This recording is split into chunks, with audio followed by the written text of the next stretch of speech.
Well, thank you for taking, hopping on my podcast, man. I appreciate it.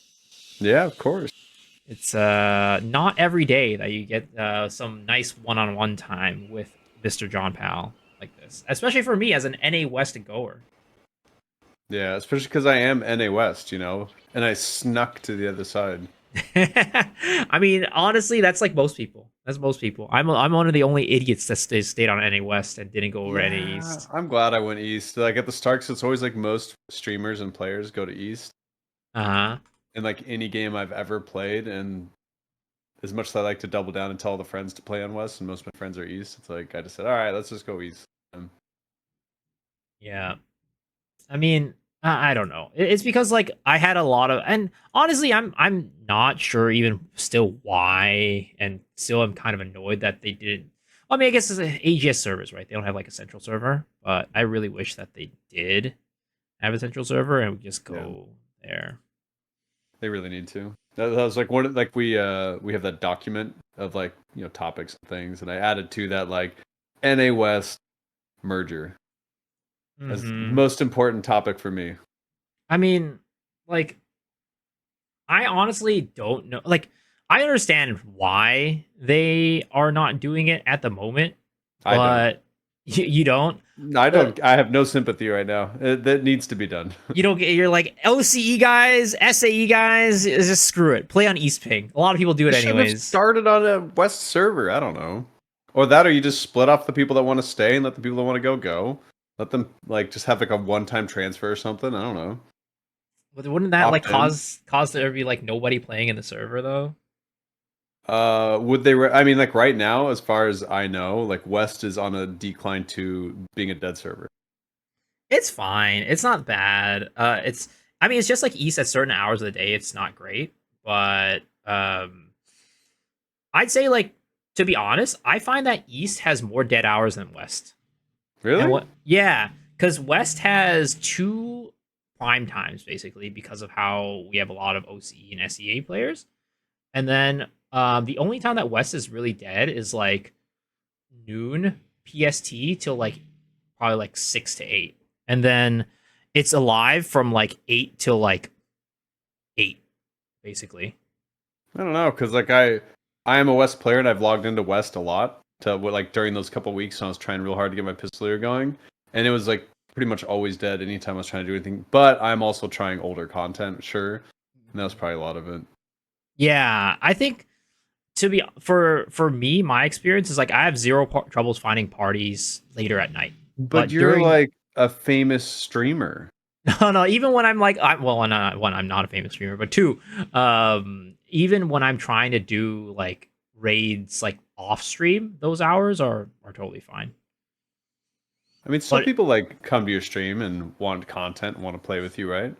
I'm saying like when I'm not streaming, when I'm not streaming, Okay, okay, okay. I try at those hours and it's fine. But then like even when I'm streaming during these hours right now, it can be a little bit difficult sometimes. Yeah. But I mean, the thing is with like the mergers, I personally think that the West and East, like the whole reason they said why it's not merging is because of course, the ping from the OCE SEA players. Yeah. But I'm be honest, and I don't know. Well, I mean, obviously for you it would be even better, but I think like, and I've always said this: if they were actually serious about merging the servers, like, and wanted it to be good for, I guess, all players, I think that merging East into West would be the best choice for ping, A lot of because people disagree. More population on East than West for sure. yeah, but I have no problems playing from West to East. Ping is not a problem there, right? You say that, but like even if you're at like 80 ping, you can still rubber band mechanics and it's not a good experience. But it's much better than having the Uh, OCE players have to play yeah, East yeah, yeah, server, but you're asking people of the larger population to take a hit so that these people have the opportunity to come over, right? which I think is better. Like, if their reason truly is because of ping, then this would Yeah. solve the ping problem, right? I mean, And ideally then they you'd, would just go away from the model of merging servers and just have instancing, right? Based on host or something like that. So that the mhm. host sets the server and the server can be wherever. and then you're just having like basically pointers going around. So would you? It would just label like because like with the server, I guess like server person playing on East would have their own like have it from the East servers. Person playing from West would have it from West servers. Yeah, Um, exactly. So if you MisoxShiru made a lobby and people joined it, everyone that joined that lobby would be playing under a West. A lot of other games do that with instancing based on region. I see. Also, I just got a raid from Wine. Hello, Wine. Thank you for the raid. Hey, Appreciate Mr. it. Wineblue, sir. Hello, hello. Welcome, Raiders. Hope you guys are doing well. We're just in the middle of our podcast talking about some, I don't know, Lost Ark in general. Talk about East and West, whatever it might be. But yeah, I mean, I think if they can do instancing, that would probably be the best of like every world, right? It would probably Yeah. be like the best solution in general. It like I don't know like the feasibility and how hard that is in general to do. Well, right now they're taking database entries and moving them from one point to another, right? And it's Hmm. just the same infrastructure that's reading it.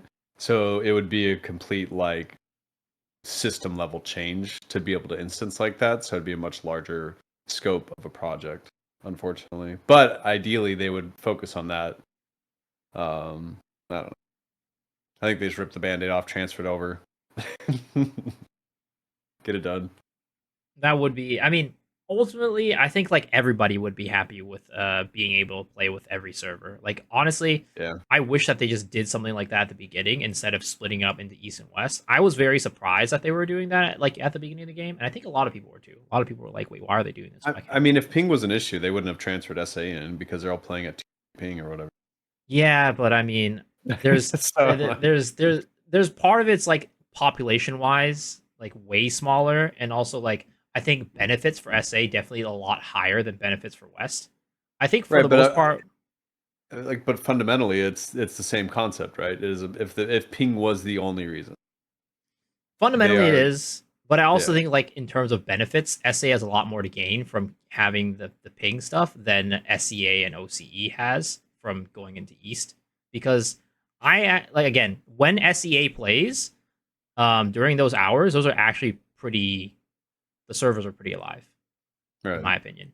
So there's a lot less for them to gain from that merger compared to South America, in my Hmm. opinion, at least. Yeah, okay. But yeah, I mean, other than that, though, overall, I mean, I do wish I want to play with these players. Like, I mean, What did, I made an East character. I'm pushing it up. I'm continuing to play it like on a regular yeah, basis. yeah, the artillerists Yeah, will be excited to play with you. So speaking of SA, how'd I watched some of the podcasts. How did it go? it went well. I mean, it was actually surprising. Well, first off, like it was nice to like meet all those people who like I had never talked with before and never interacted with before, and just people that I think a lot of our community, like people here in the NA region, NAEU region, have never seen before or watched before.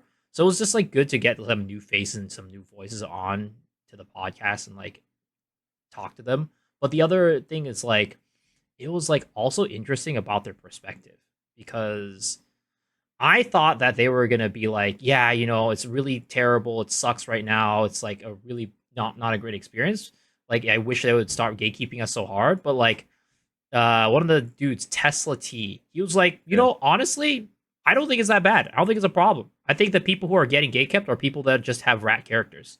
yeah, exactly. Everyone always asks me about or like talk about Vegas players, and it's just like, dude, like people who are built that can game, they will game, they will be fine. Like Hmm. I like you and I talked about, it's like I've met so many gamers from Vegas so far that just come in, do their part. I had the one guy in like Discord that came in and was like, I think I told you about this. He was like, sorry that my English is lackluster. And I was just like, motherfucker, you just used lackluster in a sentence. Like 90% of NA won't use that, like doesn't have that, yeah, the vocabulary of that.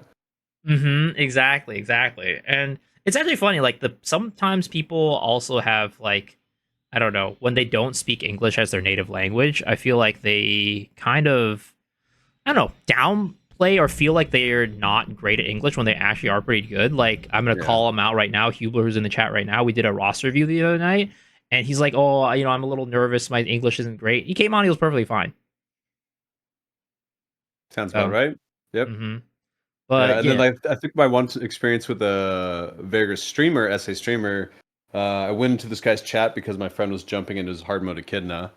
And I said, "Hey, good luck on the run. My friend's in there." And then he said, "Chupa mi pito, Wait, what does that mean? suck my dick." That's crazy. That's actually Yeah, insane. I'm like, this motherfucker. Well, I hope that guy wasn't somebody who is well respected in the SA community. Let's just say No, I don't know. I think he's a troll and he likes to have fun. And he I was just, see. but like if me and him had that rapport and like I was like, he's like, suck my dick, motherfucker, and I'm like, haha, no, suck my dick. You know, it's like, yeah, Yeah. whatever. But like, since this is my first experience with him, I was like, all right, dude, like, come on. I mean, I'd also think that at the end of the day, there's like a huge cultural difference as well. And I just, well, one, I've never really dug deep, you try to dig deeper into the culture and understand like how they communicate and things like that. But two, it's like, I think that it's goes for the players as well. And what Yeah, might be one of the reasons why there's this friction there. yeah. And we kind of talked that on about that on the podcast as Yeah, well, there's still which some people that are just like, oh, vigorous, oh no. And I'm like, dude, chill. Like, it's the same ratio of bad to good players, but just on a smaller subset. yeah, exactly. And it's actually surprising because originally we were thinking like maybe because the economy down like in South America was so bad for a while that they in terms of gearing it would be a lot harder for them to gear, but it didn't seem like that was the case from according to the streamers. Yeah. So there's kind of like not really much of an excuse that, to not kind of have like good well kitted out characters. Even if it's like not as well kitted, it's like at least get like to the minimum requirements. And those are the people that are getting gate kept, is what they Yeah, were saying. exactly. But it was I wanted to have you on that podcast, and it was kind of unfortunate that you weren't able to make it. Yeah, it was one of those things where I was like, I couldn't commit to a time because of just I was on my way up from Hawaii. I went from like having my nephews. I think was that the week I was going to Hawaii or my nephews. I think it No, was that my was nephews. your the And birthday daughter's weekend. birthday. Yeah, yeah. Yeah. So, like my sister-in-law was in town. I had my two nephews in town, and like I just couldn't nail down a time. And it sucks because I pretty much went from like 2 weeks of just not being able to stream much or as much and just limited time. It was like rushing raids. I'm like in Hawaii on my laptop, I like trying heard to do about like that. a triangle or not triangle, The kid Voltus. Boldest? Yeah, I So heard this about guy just, that. aren't you on vacation? I'm like, motherfucker, I still got to get gold. I still got this other job that I couldn't get days off from, okay? Yeah. But Man, I everyone was was real cool. But yeah, I was playing on like a 200 ping in Hawaii or so oh to my 300 ping, gosh. Oh my gosh. and And it's like hotel Wi-Fi, so it's a little spotty, oh man. Well, I'm glad that you don't have to deal with that on a normal basis, but right? sheesh. That sucks. It's for me, I would have just been like, all right, I'm out. Peace. See me in the next week. Well, of course, I'm also the person that's like very inefficient with my raids in general. On most weeks, I would say that I've been better recently. I've usually not left with half my raids left. I'm done with most of them. Maybe I'll have like 3 or 4 left. But on most weeks in the past, I've always had like only about half my raids done before the weekends. Yeah, I always like to talk about it, but it's like before I started streaming, I had all my raid groups set up in an Excel spreadsheet. I was doing like 12 to 18 characters a day of dailies, you know what I mean? And then I would go in and we'd have scheduled runs. Like I would have everything done before Friday of all the gold earners. And then if I had the time, I would start doing the things outside of my gold earners, right? And now there's no efficiency. It's just talking, yapping, having fun, and like just memeing, and then I usually finish everything by like Monday. I mean, that's better than me. Yeah, I and then don't even Tuesdays, finish. the panic, Mm, but that's kind of like I don't know, kind of like where solo raids can come in a little bit to help too. You are missing on a good bit of gold, but yeah. it's like at least My roster's at the point where like I lose way too much if I settle for solo mode, that I can't. It's total FOMO, I know, but I just can't. I can't bring myself to do solo. yeah, no. I mean, if you're trying to keep up with everything, if you're trying to like make sure your characters are up to date, like the entire roster, it's definitely hard. But for me, like it's a little bit better. Like I still try to do my raids and do them all at the end of the week, but a lot of times it just doesn't happen. But Or do you do statics with your I objective tracker? have I have like one like Before I got to 1630 finally and did Hard Echidna for the first time last week and Hard Thamine for the first time the week before. And for those, I have a static. But before that, when I wasn't doing Hard Echidna, when I wasn't doing Hard Thamine, I didn't have any statics other than this one static of like streamers and friends where we would do Yeah. like a normal Voltus every week. But that was kind of about it. I don't really generally have statics. I mean, I've like it's usually how it goes is like somebody will be like in my friend group will be like, hey, anybody want to run X raid? I'm like, yeah, sure. And then we'll like pop on and just run, but no statics. Yeah. I really love statics for Prague. Mm-hmm. And I think that is the main time you need a static in this game is when a new raid comes out, have a set group of people with the similar mindset and mental, let's say, Mm-hmm. like where you guys are on similar wavelengths, you're having fun, you're progressing, you're fine with it. But like I find like almost all cases of statics, there's going to be turnover because there's always like one guy on one end of the prog that feels he's better than everyone else, and then you have one guy on the bottom of the prog that feels like he's underperforming. Mm-hmm. Mm-hmm. Yeah, and it's also like not just like performance wise, but like if you're like doing it in a pug, you just don't know who you're gonna go into. Sometimes their mental is just like really good. Sometimes their mental is really bad. Also, Yeah. sometimes it's like some person might only have time for like one or two pulls, and then after that they pull out, and then you have to get a whole new group, and then probably like one or two people like decide, oh well, I don't really like this party. Then they leave. So it's just like you never have like a consistent group of people that's always going to be like kind of at a consistent level of progress.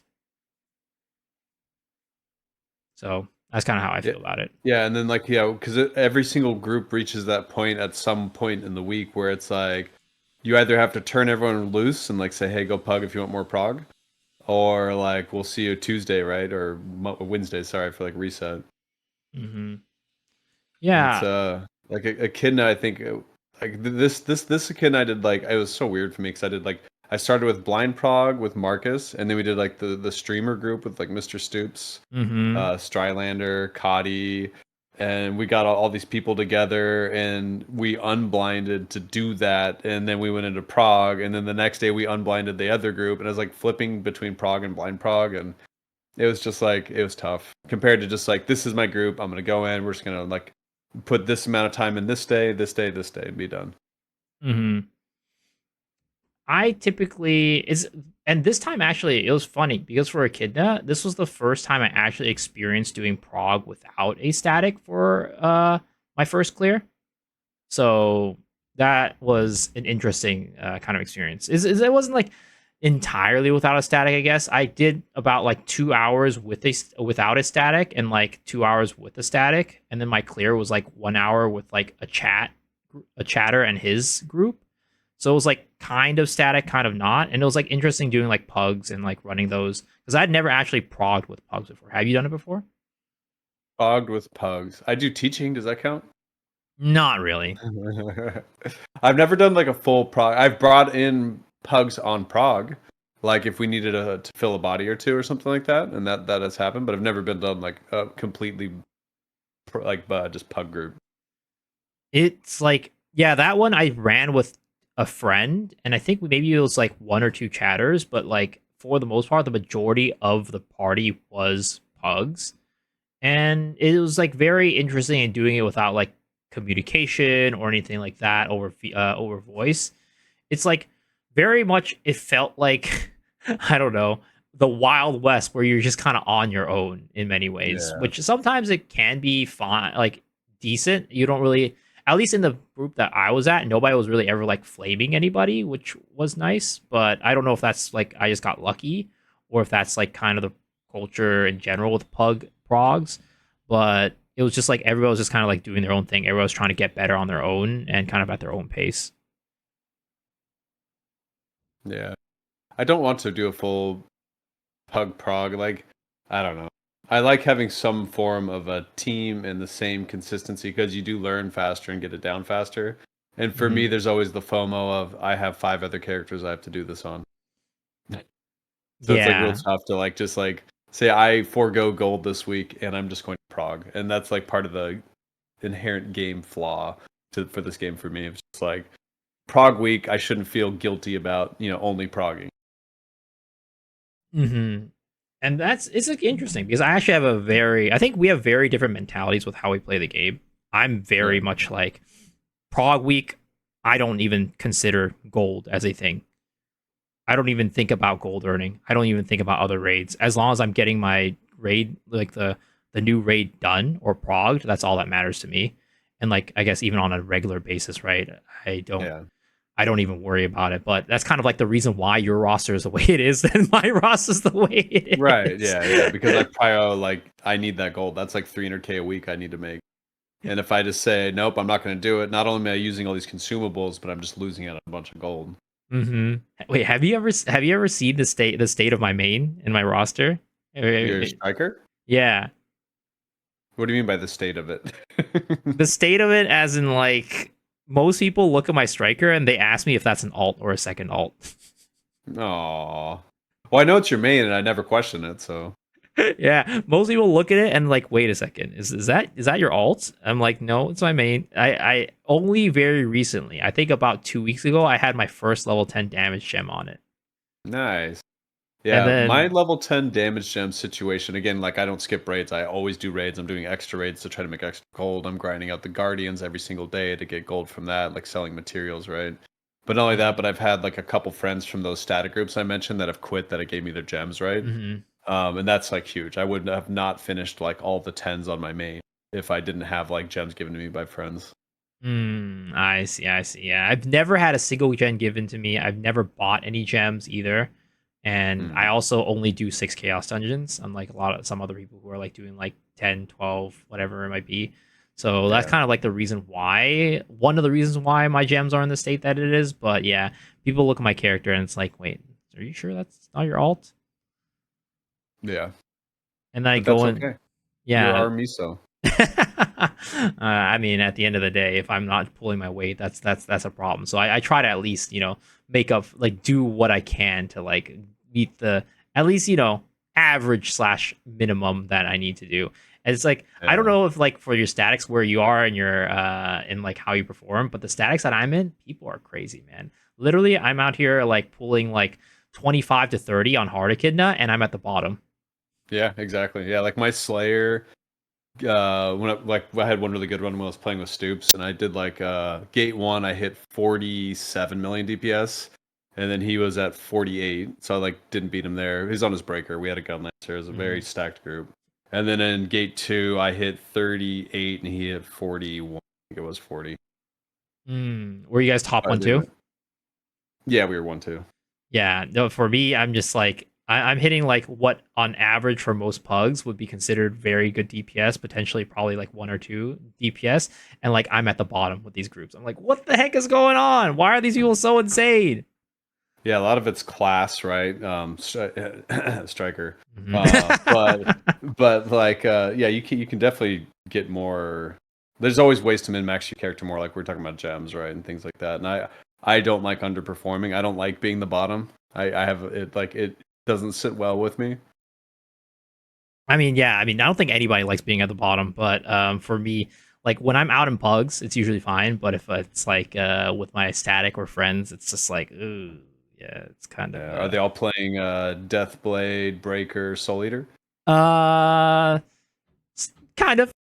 Yeah, Like yeah. Sork, Deathblade, Breaker. We have a gunslinger. We A have Gunslinger's pumping nice. yeah. Well, gunslinger has a pretty similar damage to me, but they're like fully kitted out, almost full tens, 9/7 stone with like a 3 damage line bracelet. So there's that, and then there's also a gunlancer who does pretty good damage too. He's like doing around the same damage as I am, so it's like Yeah. we have some strong class, but we also have some folks who are like on like less like not as meta classes. Yeah, like I think my gun answer this week was like 25, 26 range, up to 28 depending by the end. And but there's people that I've been playing with lately on their gun lancer that they're hitting close to 40 on gate two. So it's just like it's crazy to play with people that are just like masters of their class, let's say, and have the full min maxing done. The 5-line bracer, the full tens, the advanced honing, the perfect elixirs. Just like there's so many points you can increase your damage, and it compounds because there's so many systems you can do it in. I mean, Do you like that there's so many areas that you can min max in, like Yeah. bracelets, elixir, transcendence, whatever? I would like it more if a lot of those systems had some form of pity, some level of this is the end and you found it. But right now it is just peeing gold into the wind until eventually, you find something. Yeah, I mean, So I usually find the good and then stop there instead of the perfect. yeah, I mean that's kind of the same. Though even for me, I feel like maybe it's even less. Maybe it's like more like bare minimum slash decent. But Yeah, yeah. have you like looked at any of like the tier 4 changes or like the tier 4 like accessories or gearing or upgrading like that? I've looked into it a little bit. Whenever Saint Tone is streaming, I try to like tune in and just kind of listen. Like when Wine Blue streaming, I go in there. Scylla, Mr. Benji. I've also been going into his stream a lot lately. Just kind of like just watching and just like absorbing, reading through the changes. So yeah, I've seen a good amount. There's some like really cool passives coming through that I'm kind of excited about that are gonna, I think, shift the meta a little bit. But I wish we could just get our hands on it already. And I mean, also like even in KR though, like they're not really even getting their hands on the full thing. They're kind of going with the Fisher Price stuff right now because they still don't have everything unlocked. Exactly, yeah. And that's kind of the thing is like everyone's like speculating pretty hard right now without them having everything unlocked, but they're starting to, right, because of a gear. Yeah, now with Aegir being completed and them having that, they're starting to get it. I've been let's just say full steam ahead on the DPS paladin train. Many people have looked down upon me and thought that I've been crazy, but apparently Yeah, Saint actually thinks it's in a decent spot too. But that's weird because I suddenly have to go. are you also looking down on my potential DPS paladin that I'm going to be building? I think there's already not enough supports in this game. I think it's cool that you can do it. I think that supports just bring too much to the game in its current state. Like they over what's the word I'm looking for here? They over provide, they over like stimulate the group's DPS to bring it up to like I mean they're providing like what 40% DPS increase across 3 characters. Like if you're performing at a high level on a Mhm. support, like it's insane how much they bring to the table. It's almost implayable without a support. Yeah. I mean, my kind of thought process and the reason why so I don't actually even run a support in my main six right now is Yeah. because I've talked to like people and like I'm like, should I raise up like a support this power pass? Like I Yes. don't have one and things like Yes. that. 100%. And here's what they have told me, and it makes sense. And it might be different on East, but on West, in general, unless you're 1620, 1630, probably like at this point, like 1630 plus, supports aren't that big of an issue for us. A lot of times, actually, I have friends who are playing like supports at 1600, 1610, and they actually have hard time finding parties because there's more Well, yeah. supports If at you're DPS. not pushing it above the rat level, then yeah. Yeah, and that's the thing with me, right? I only my main is above rat level. Everything else Yeah. is kind of like that. So it's like they're just like if you're not pushing it to a main level, there's like not really much of a point for you to play a support. Yeah. There's Like if you also don't like enjoy it. on top of needing supports, the difference between a good support and an average support is night and day. Oh Like going yeah. into some of the in-game content and not getting appropriate shielding, buffing, DR on patterns, it's actually crazy. Yeah, it is really crazy and also like I don't know. It's really interesting because we recommend new players. At least in the past, people have always recommended new players to play support, which I think it still is a very good way to learn the game. But as a result of that, we also have a lot of people playing support that don't really know what they're It is a doing. cheap thing to do, and you can get into content easily. Was like the original logic, but now Yeah. there's I think part of it, and this is a different topic we can unpack if you want, but like so many people made alt rosters with just all supports because they're so easy, and that's Mhm. part of what that influx we're seeing of supports is right now. Is all these people made alt rosters with all these like supports just to get extra gold for their main roster.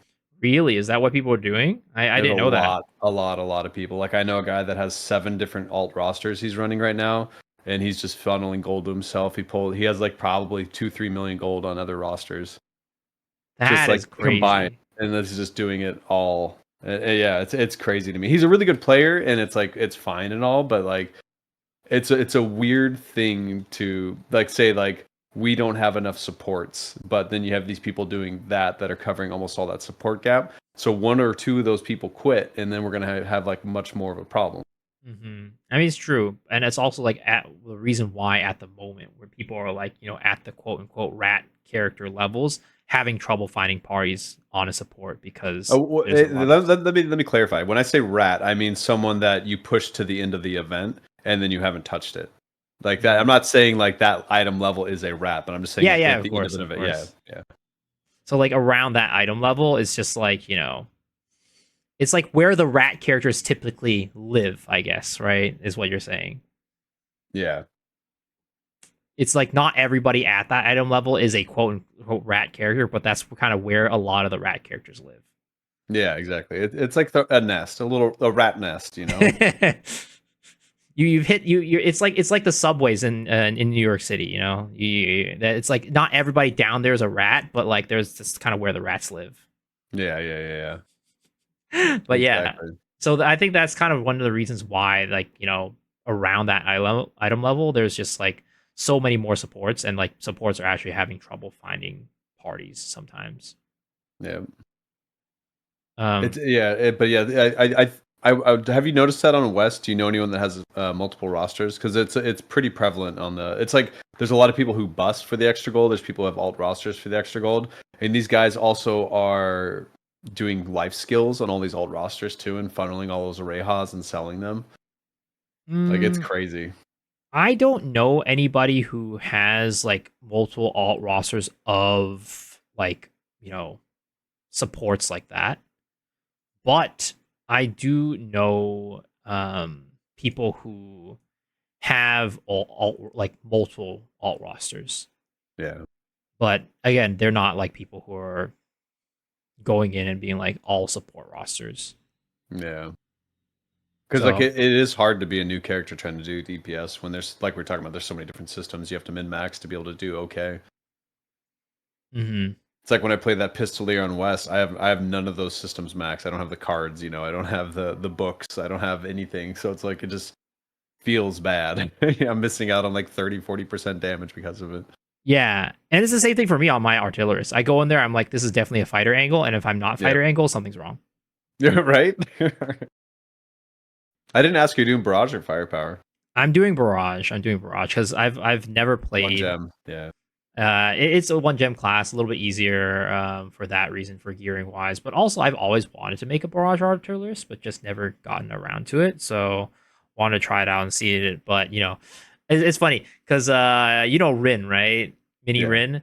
I was Yeah. saying, Yeah. I was saying like, hey, I made a barrage artillerist on East. I can finally play with you. She's like, oh, you literally made my least favorite class to play with.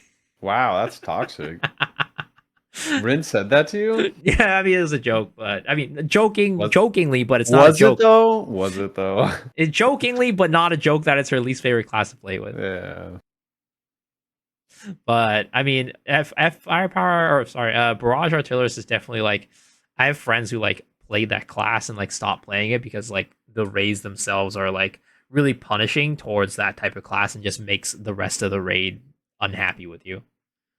That's it's like a stigma, right? It's like the old what Zerker and Igniter Sork stigma that from the original launch, like Argos days, Vicus days of these players who do bad things and then everyone else like views all the entire encompassing class as a problem. Yeah. Same thing I with Barrage Artillerists. There's a lot of terrorists out there that will just sit in the wheelchair and seaweed on Gate 1 of Con, and a lot of people are scared of it now. those seaweed eaters. Those seaweed Yeah, eaters. exactly. Have you looked at the artillerist changes for Season 3, Tier 4?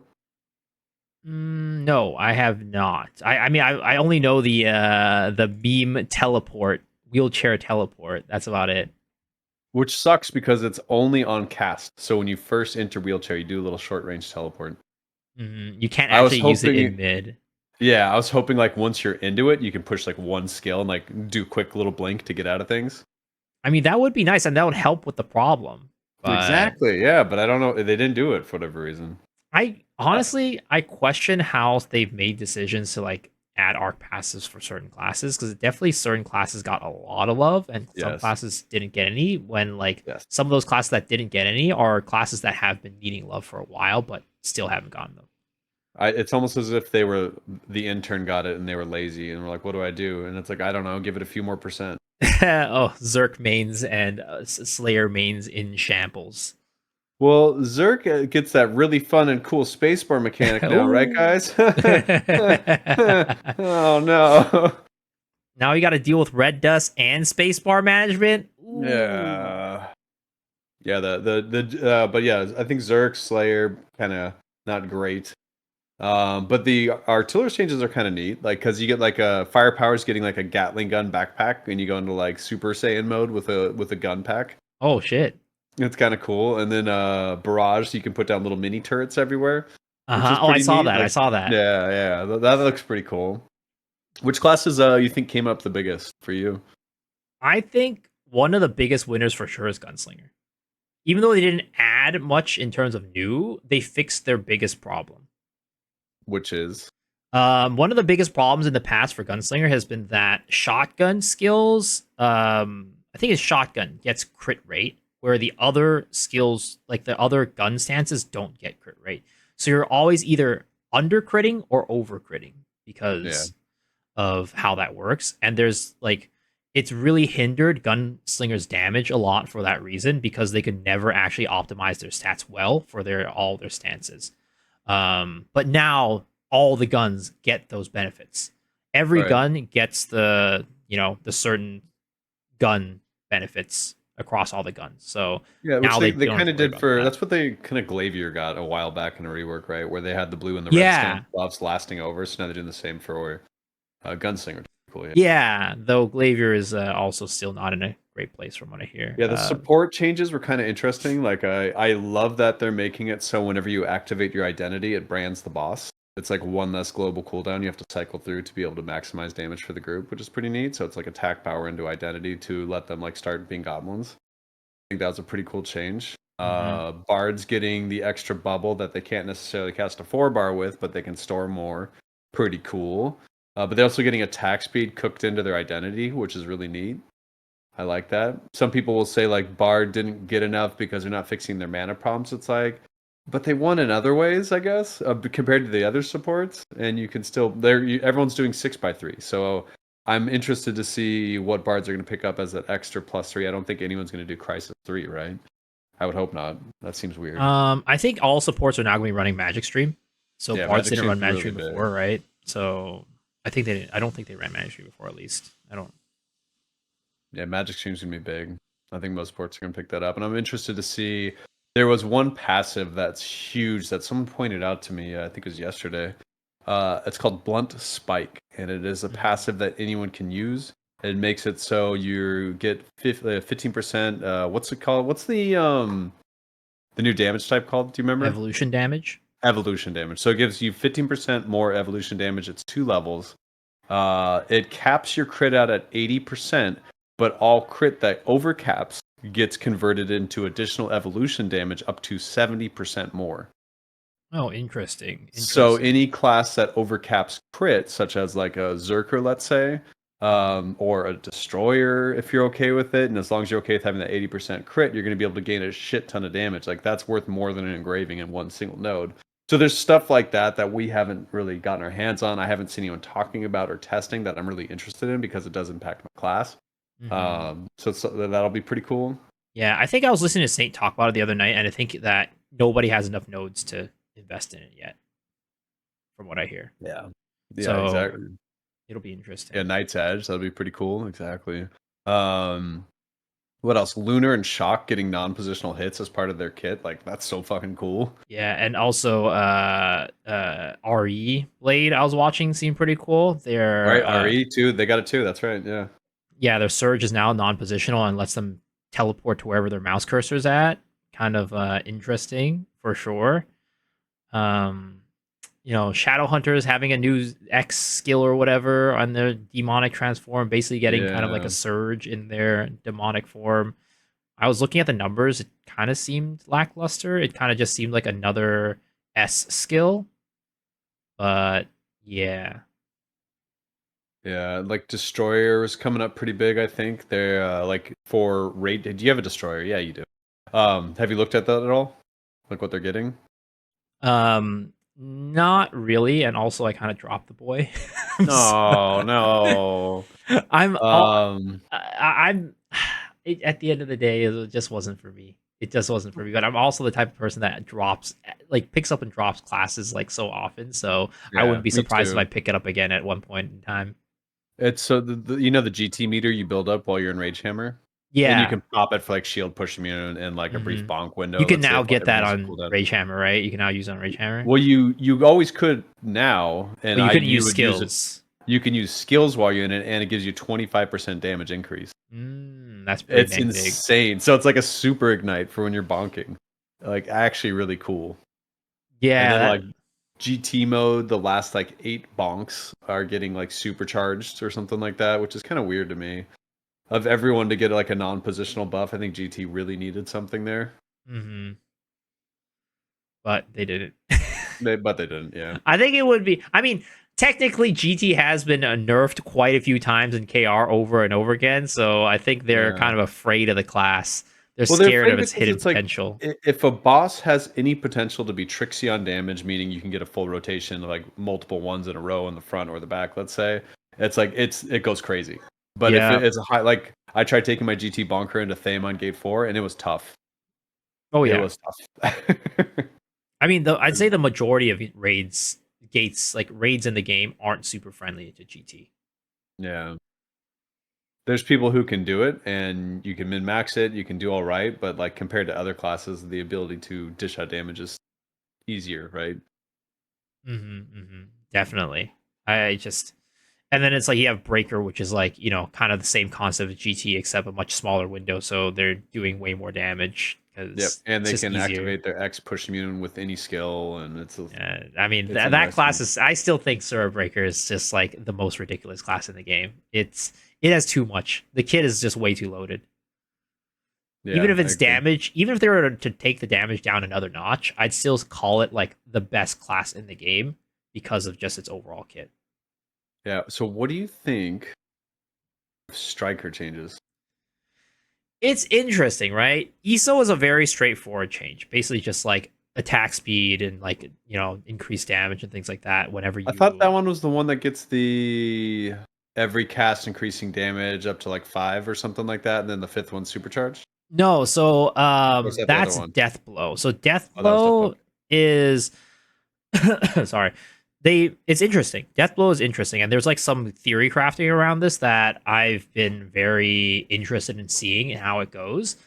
But Death Is that the Blow, resetting too? yeah, yeah. So Okay. every time you use an SO skill, all your other SO skills reset. And overall, your SO skills do like 20 something less percent damage, but of course they do the reset, so you can use your strongest skills more often. And then Right. also on top of that, so every skill burns 4 bubbles. So when you hit 16 bubbles burnt, the next SO skill does an extra 80% damage at max. So you would Tiger merge as LTS, and then on that final LTS, it pop off. Yeah, and there was some interesting theory crafting stuff though, because I was originally thinking like what you said, right? Just alternate between LTS Tiger merge, LTS Tiger merge, right? But Yeah. then there was some guy cooking something up, which was very interesting because every time you use an SO skill, doesn't matter how many bubbles you use it with, it resets every other SO skill. So Right. he So was like doing, blast formation using the single bubble, I guess, would work too. yeah, he was using Spiral Impact. Hmm. So he was using Spiral Impact LTS, using one bubble Spiral Impact to reset LTS, and using every single basically damaging SO skill would be LTS. And that's the Yeah. only thing you'd rely on for damage. I don't know how good it is. He never did any parses on it, but I just thought it was like interesting theory crafting that, like, I don't know. At the end of the day, I do wish that we kind of had an opportunity for us to do some of this theory crafting. I think we've talked about this before about how we're kind of Yeah. salty that we don't get to play with these fun new little toys and like kind of like, by the time it gets to us, it's like this, sloppy seconds or hand me downs from KR. It's like, Yeah. all right, we're already done playing with these. We already know The how these work. derivatives. Yep. Yeah, you have fun with it. We've already had our fun with it. Have at it. Yeah. Like Striker looks interesting. Um, I What was Esso's then? I can't remember what that had. It's Esso is basically every time you use an Esso skill, it increases, I think, attack speed and damage until you use a non-Esso skill. So you can So, just interesting. So you build because up full bubbles and then cycle through your skills using one bubble yeah, each. Then okay. so it's let's see, I have it in front of me as elemental gauge acquisition plus 20%, Esso skill damage up to plus 20%. When used after another Esso skill. Attack speed plus 12% at max for 5 seconds whenever an esoteric skill is used, and then it disappears when you use a normal skill. So, how Esso Striker works right now is you go Blast Formation, Tiger Strike into Tiger Emerges. So, you use Right. 3 Esso skills in a row. And then if you use Sweeping Kick, you can use Sweeping Kick into Call of the Wind God. So, basically, on that last Esso skill, you will have the 20% attack, 20% esoteric skill damage plus the 12% attack speed. So what I think it'll do is it'll change up the rotation to where you're starting maybe like instead of right now it's Blast Formation Tiger Strike into Tiger Emerges, it'll probably be like Blast Formation Tiger Emerges into Tiger Strike. So that way you have the maximum attack speed and damage for Yeah. that. So I it'll hmm? Good. It's gonna be interesting in terms of like it's gonna be giving you more buffs, more damage, more attack speed, but like in terms of like actually being a game changing thing, I don't think it's gonna be game changing. Yeah. Just like a percent increase, like we're talking about. I think the death ball one kind of sounds interesting. Like there is room for some theory crafting there, but it's like you want to know what they tested to come up with that concept to see how it played out because they had to do testing, right? They had to say like this is what we had in mind, so it's up to the players to find it out. Mm-hmm. Yeah, I'm sure they did testing. How much testing we don't know, and it's also like Yeah. anytime with games, like the devs can only test so much, and then when it gets into the hand of players, players are usually the ones that are like kind of getting in deep and like potentially finding things that devs maybe didn't even intend at first and things like that. Yeah. So I used to have a striker in my main six, and I have no regrets about putting him out to low paying pasture. But I did revive him to do solo raids. I haven't really gotten to do many of them, and it was pretty fun. Have you tried much of solo raids? I've done a con a couple times now because it was just kind of fun to try different classes and see how they play through it. I haven't tried Voldis yet. That would be my next one I'm gonna do. But I did like my summoner through. That was super easy. Like it was just stupidly easy on my summoner. Striker was also stupidly easy. It was very fun. So my striker is like a swiftness build still. It's like Swiftness 2 or 3 or 4 build. Yeah, swiftness SO, and it still works just fine. And it Yeah. was so like having that extra swiftness really helps in the solo mode. Oh yeah, I mean especially with like the back attack thing. Like I Yeah. don't know. I think at this like they actually I don't know if you knew this. You might not have known this because you didn't take a look at the back attack like buff before the last maintenance, but they actually made a text change to kind of like imply basically you're not supposed to get ambush master and entropy bonuses from it Oh, interesting. Yeah. because No, people thought it was a bug. oh yeah, I just select the movement speed one on every character I've done so far. Like I did my Glavier, my Pinnacle Glavier. I resurrected that to take it through.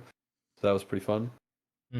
Yeah, I think like for back attackers, definitely it's a little bit harder. And I think for most part, if you're running back attack, either you're running a class that like if you just deal with the difficult back attacks, or you probably run like Halu or something. Because like the back attack buff originally we all thought like oh that just means we get everything like if we hit hitmaster as if we were hitmaster, but it's just that you get the extra 10% crit and the what is it 5% damage that you get from hitting a back attack anywhere, but your actual like engravings and your set doesn't work with it, Yeah. which is kind of a bummer. I like it inherently puts back attacks kind of like in a worse spot, but there's like some people do argue like back attack is technically the strongest one out of all of them in terms of the damage given, but I'm just kind of like look at the solo raid. Does it really matter? Yeah, right. Yeah, I was thinking about it today or like yesterday where it's like we have so many chores we do every single day in this, right? And I just wish they really took a new direction to making those chores more fun. And like Mhm. raids can remain challenging. I don't care about that. But like just the daily chores, make them more fun. Like Guardians, doing that bat every day makes me want to hurt myself. But I want leap stones and money, so I keep doing it.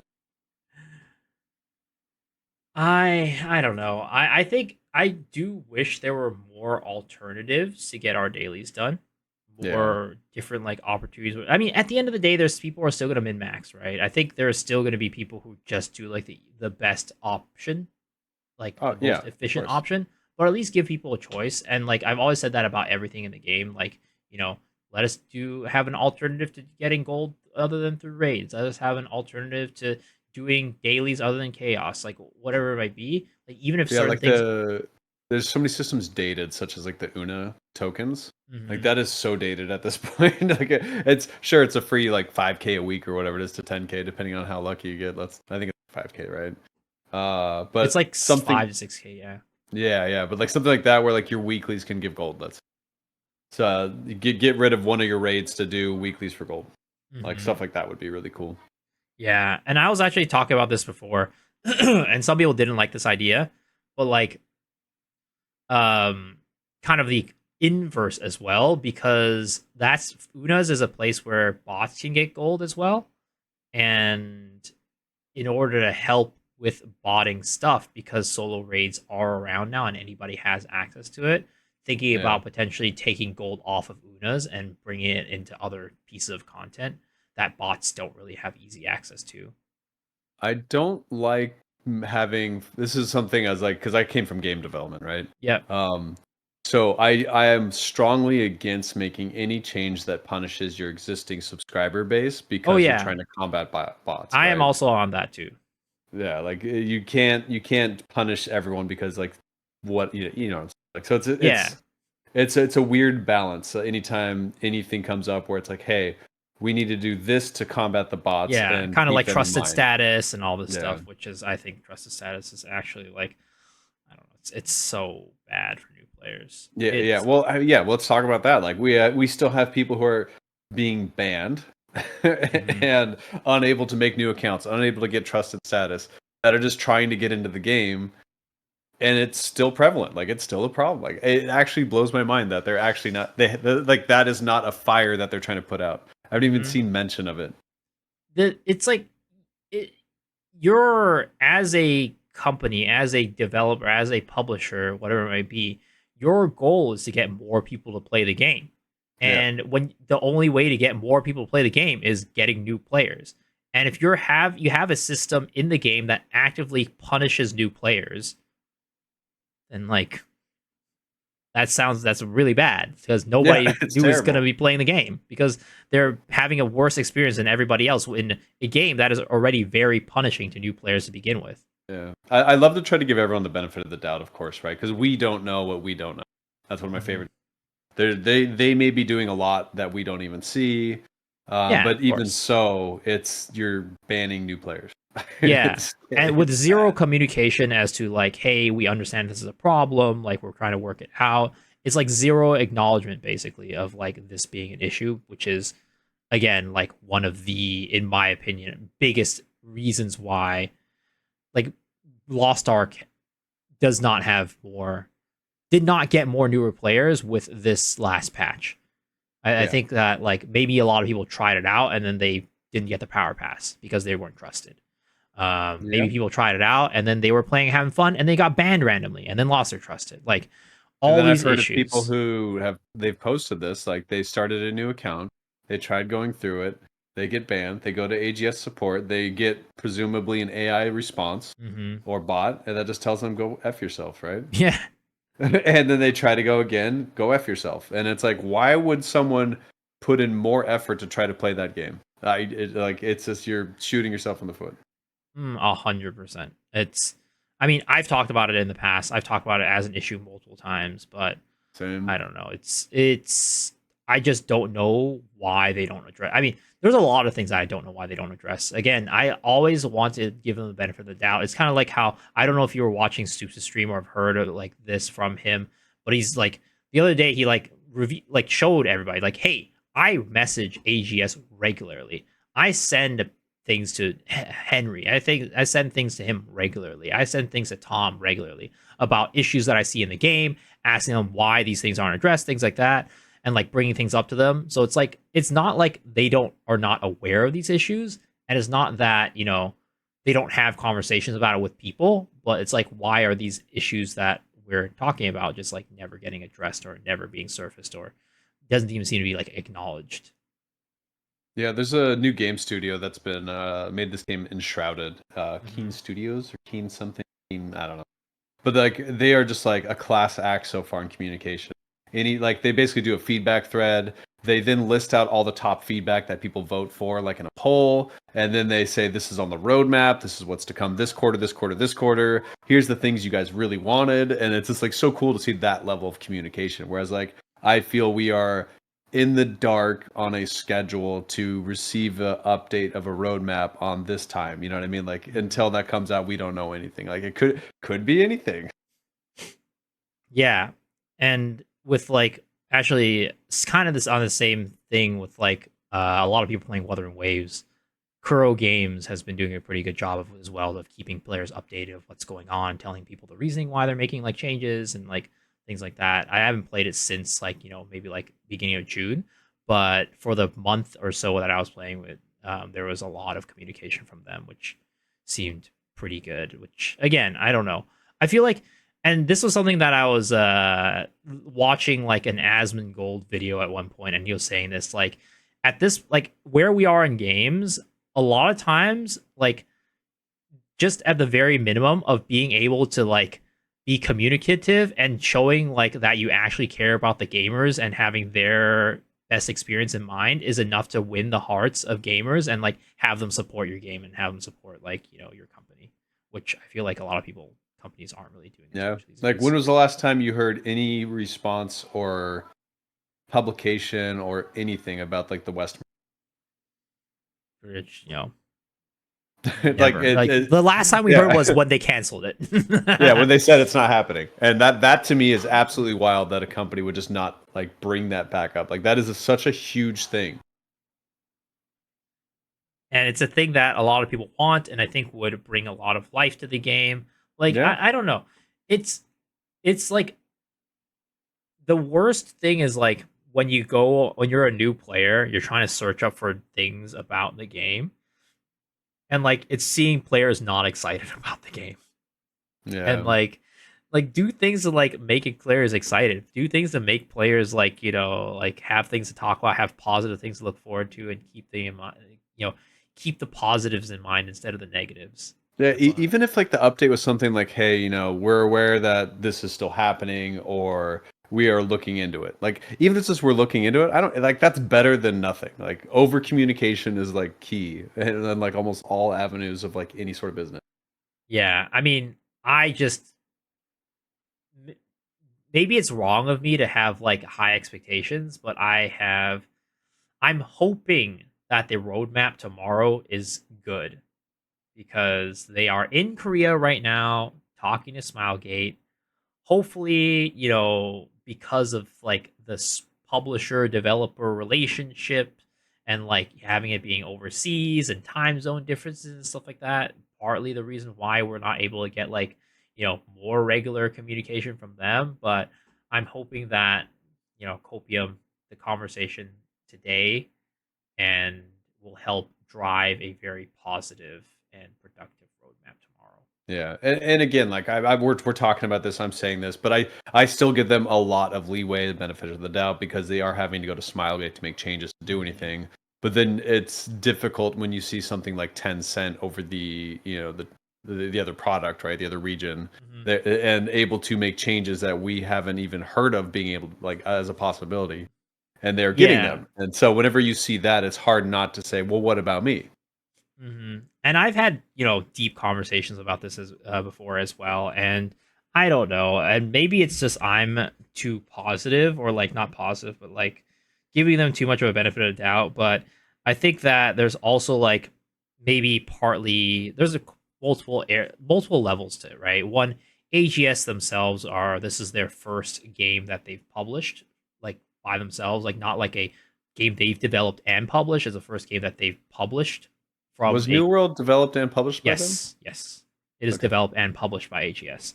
So there's that, and also like in terms of like while they are Amazon, the funding that they're getting is not Amazon funding. Like it is Amazon funding in the sense that they're getting money from Amazon, but they're not like their budget is probably not as big as like Tencent. Their budget's not as big as some of these other companies, but also like a backward experience thing. Tencent is a much more experienced publisher than them, and probably also because of the size of Tencent versus the size of AGS. Not talk about Amazon proper. Talk about AGS versus Tencent. Yeah. Tencent has quite a bit more pool compared to a company like AGS in terms of influence. So one, they know what to ask for and how to ask for it, and two, they are also a more influential and more, I guess, advantageous and profitable company for Smilegate. Like there's no secret that in China they are much more willing to pay money for things like for games than here in terms of like buying power, microtransactions, all of that. So it's like there's multiple layers to it that make it so that Tencent might be able to get what they want more so than AGS. And if anything, even if they with AGS and Tencent had the same level of pool, Amazon might not even know what to ask for and how to ask for it because of the experience that they have compared to. Yeah. That's giving them a lot of benefit of the doubt, though. Oh, for sure, But for sure. yeah, I'll smoke that hopium with you though. Yeah, it's hopium, but I think that there probably is at least some of that coming to play. Maybe not to the level that I'm kind of describing it as, but again, it is kind of like disappointing to watch, like Lost Ark China, Lost Ark Taiwan getting all these changes that we're simply not getting. Like they're like region specific changes, which in the past has been like, oh, the reason why we don't get it is because like we're a publisher and not a developer, so we don't have any devs or like lack of devs to like actually make changes to our game. But then they're getting it over there. And, Yeah. You did mention that the roadmap is coming, and there's the hope that them being in KR is gonna help with that, right? Or like give us some more changes to it. But if you ask me, I think the roadmap's pretty much already set, right? I don't know. Maybe that's just me being pessimistic right now. I don't think think in terms of content, the roadmap might be set, right? But in what terms other of like changes? other changes, like system changes or like maybe like monetization changes, whatever it might be, maybe it might even be merge like stuff like is there any way to like make this like well, probably not the merge. I don't know. I think that's more of an AGS thing, but hopium, copium, Yep. like it's like things like other than like just content changes that they might be able to like actually have a conversation about today and be able to announce on the roadmap tomorrow.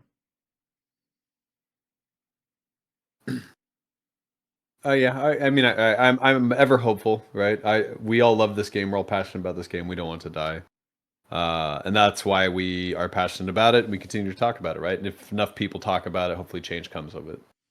Yeah, I mean that's the hope. That's a dream. I mean the dream is we talk about this, change happens, more players come, we get back our Lost Ark with a good population. I'm not even asking for 100,000, but I was talking about this with my cousin yesterday, who also plays Lost Ark. Or not yesterday, it was like Saturday, and he's like, we were just like, do we even think Lost Ark is ever going to go back to 50,000 concurrents? And I'm like, I don't know. Not unless it makes some major changes. I think the game company I came from had like a huge thing about new player experience, right? Where there was a dedicated team to feeling out where the new players were at, how to get new players, how to market for new players, how to retain new players. So it's like rather than taking development and resources from the existing, like making the core audience and subscribers happy, you have like these other people that were just in charge of that. So like I would love to see AGS take something in that direction where it's like, hey, these guys, like, because like I think if you look at our new player experience right now, it's stupid, it's garbage, and like it's terrible. And like we can make videos as content creators, we can write guides, we can do anything, but it's not going to keep a new player when they fail enough hones and they can't go any further.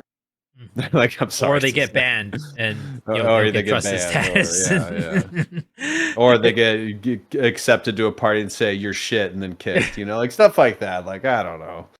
Yeah, Which it's is actually really funny because when this like whole like free 5x3 solo raids all that came out, I made a video like right before it came out or right after it came out. Like this is the best time for a new player to get into the game, or like new player to get in, or a returning player to come back.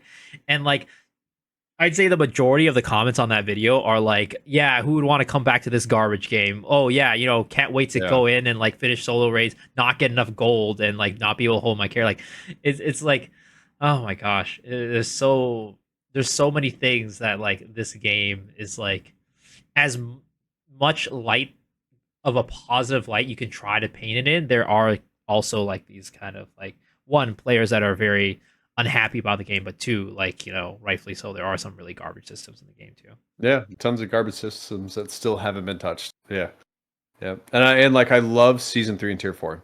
And I'm so happy, and we've talked about it. It's like where I think it's so many good changes happening to the game, the core game, but then we're not putting new players into those good changes. It's like we're putting them Did back in they the stone age. Like you got to, sorry bro, you got to go solo vaulting for a bit and the clown. It's like is it cool content that they can experience? Yeah, but it's like that should have been like scaling content that they can do at any time and put them back up into like, because if you can't put new players into new content, then the hype behind it's pretty much already dead if you're relying on your existing subscriber base to like Mhm. build hype. Yeah, I don't understand why. And here's like it's like to kind of on the same conversation of like I don't understand why it took like until Egg Your Raid to actually be able to even touch Arc Passive, and certain classes are doing much worse on Arc Passive even now compared to T3. So like there's still a good number of people who are not even able to use Arc Passive yet. I don't Yeah. understand why they made it so that they have this brand new shiny system in the game that people are super excited about, super hyped about, but you can't even touch the system until a month, 2 months, 3 months It out. feels like it feels like a phased release where they didn't have everything ready and fully tested, but they knew they needed to make change, so they were starting with what they had ready. You know what I Hmm. mean? So then now they're now we're getting the second installment with a gear, and then there's gonna be into the next installment, which is kind of like what they proposed, right, on the roadmap. And now we're gonna be getting the delayed version of that coming to the game. My hope is that at some point in time they'll make it so that the arc passive is, one, it's just well, here is like maybe pie in the sky type of hope, right? They completely get rid of the old system, new system for everybody in the game. Yeah, The power scaling starts at the beginning, and then the ceiling is still the same, right? It's still the same ceiling, but the ability to grow your character from the bottom to the top, it starts at the beginning, and then you continue to grow from there. yeah, That's kind of like pie in the sky because it's like you said, right? It's the systems they have right now are way better than the old system in yeah. terms of this like quality of life, feel, everything. And I think um we could get there eventually, but it's crazy to me that they're not doing anything to put people there. Yeah, I think that that's pie in the sky for me. But my minimum is like hoping that at you know, let's cross my fingers, tinfoil hat, copium, whatever, hopium. By the time it comes out for us, they can have it so that, and this is definitely not going to happen. I feel like this is definitely not going to happen. And this is what I wanted the entire time. I wish that when tier 4 comes out, it's you can get and swap to arc passive day one and have it as powerful as your 5x3 plus one, which is not the case right now, right? Yeah. You need to wait a month, 2 months, 3 months to actually be able to swap it over to be as powerful as our current gear. Which again, I Which just think is it's silly. stupid. You have all this Yep. fun stuff and nobody can play with it. Who wants to wait? I don't. New player comes in. Do they want to wait 3 months? I don't. I don't even want to wait 3 months now. You know what I mean? Yeah, exactly. A So, week is already tough to wait.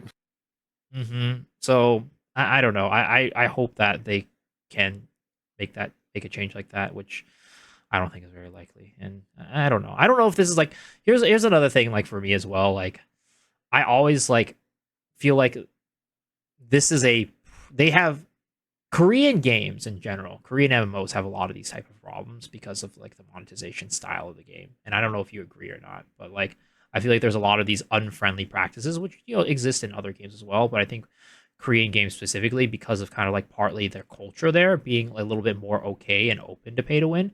ends up being Yeah. that a lot of the games over here, like whenever they get ported over here, they never find mainstream success because just culturally we're so against it. And Yeah. they can do as much as they want to and can try to do. I don't think we're like culturally against it. I just think the level at which we accept is a lot, Yes. like the threshold is lower, right? Hmm. Whereas like over there it's like sidereal for a house. Yep, that makes sense. Sure. You wanna pay $40,000, $50,000 for a Sidereal weapon? Oh yeah, easy. I'll do Yeah, this. and there's people that have like, fuck you money and they can do that. That's, it's all relative to how much you have, sure. But when you're the vast majority of your subscriber base or your player base is of like let's say low to middle class, you're not going to be able to sell those kind of things. So why not target selling more to like catering to that audience where you're going to get the most gain? Yeah. I don't know. I really don't know. And I've talked about this in the past before about like Korean games, but I think that's probably the reason why there's no Korean MMO out there. Maybe BDO a little bit. That's like a little bit more, but I feel like BDO is also like maybe I feel like it's not as popular in Korea as it is here. I feel like Well, BDO is less there was like popular. the Exodus, and Cody talked about it before a couple times, right? Where they had such a bad product, and people complained so much, and they made changes, and then it got like largely popular in the West, and now the West is the primary audience over the Mhm. KR audience, is what I knew. And Yeah, don't yeah, so something like a shift happened, a power shift because of it. yeah. So that's kind of like the only case of like a quote unquote Korean MMO being more popular here than in Korea because the game is more westernized for And it our was one of the European best things to audience. happen to that game, and it's now much more successful because of it, even though it's like a long-standing. Well, successful in terms of like retention here in the West, or successful in terms of like profits to the company. I wonder because I wonder if they continued catering. Like, if let's say BDO stayed popular in Korea, would like the more, I guess, predatory practices give the company more financial success than they have right now? Anytime I think of like any game online, I think of Path of Exile Yes. and how they have small quality of life features in the shop coupled with cosmetics. And they Mhm. have been hugely successful year in and year out Yeah. because of that. You know what I mean? And we're going to get Path of Exile too eventually here. And it's like stuff like that. Like, and so I wonder, like, if Lost Ark went to strictly cosmetic, like, why we don't have the data, obviously. It's like, what's the Hmm. percentage of people who are buying cosmetics versus like actual mechanical things? And I am guilty as fuck, right? I swipe, it is what it is. Hmm. Um, I take shortcuts wherever I can. Absolutely. Yeah. I mean, I at the end of the day, it's like doing the calculations of like, okay, we could, you know, we might be able to win the hearts of the players and gain more player base, but will this actually end up giving us more profit? And yeah, I mean, Path Yeah. of Exile is hugely, hugely popular and insanely popular. And it's very much like it's like I feel like the way that they've monetized, there are pay to win stuff in Path of Exile. Like for example, like the stash tabs and things like that. I think like Yeah, if yeah, you're a yeah. normal player, like Which are I like if you're playing that season or that league, like not having the stash tab is terrible. yeah, exactly. And So you're you're not gonna able spend to five sell bucks or whatever. stuff. Like, yeah. But the thing is, like, because it's a one-time purchase, in many cases, it kind of feels like a box price for the game. Yeah. It's like you buy this once, you're done forever, and the rest of the stuff that you're buying is cosmetics. And I think Yeah. like, that is one of the reasons why people are okay with kind of like a quote unquote pay to win system, because like it's basically a box price at that point for a really, really amazing game that constantly seems to put its players first, and doesn't have like, and it's mostly just supported by like cosmetics and things like that. And yeah, are you have you dipped, I guess, when was the last time you played PoE, if you've ever played it, and have you dipped into the recent season at all? I haven't played the more recent seasons. I went through like this stretch where I was playing really hard during like Delve and then like Syndicate, and then the one after Syndicate. And like so like I went to the end game a couple times in a row. I got really into it. But every time I go back to it now, I can barely make it past leveling, and I wish they would just make it so I don't have to level anymore. I just go to my Like, please, for the love of God, I don't want to do those like the act The story anymore. same story It's- quest it- over and and people are over like, well, you could again. just get better at rushing it. I'm like, I don't want to spend 5-6 hours doing the same thing I've done every like season or league. Yeah. It's not enjoyable to me. Which is why I do think that there are some cool stuff with like, I mean, sort of cool stuff, I guess, with like things like I don't know if you how much you've delved into Diablo at all, but like Yeah. they make it so that if you're every subsequent character, you can just not do the campaign. Yeah, the new one just lets you not do the campaign. You go right to like the Even new Diablo areas three, and even stuff. Diablo three, Diablo 3 too. Yep. Yep. yeah. Yep.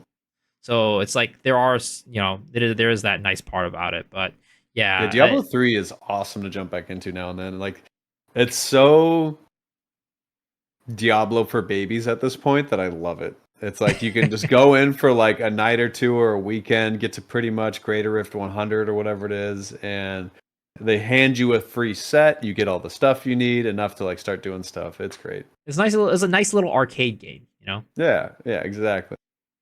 Exactly. And I think Diablo 4 is actually kind of heading towards that direction too. In many ways, with like Yeah. the recent update, I've actually called This it like yep, this Diablo the 3 with loot a new update, yeah. skin. Yeah, it's like a reskin Diablo 3.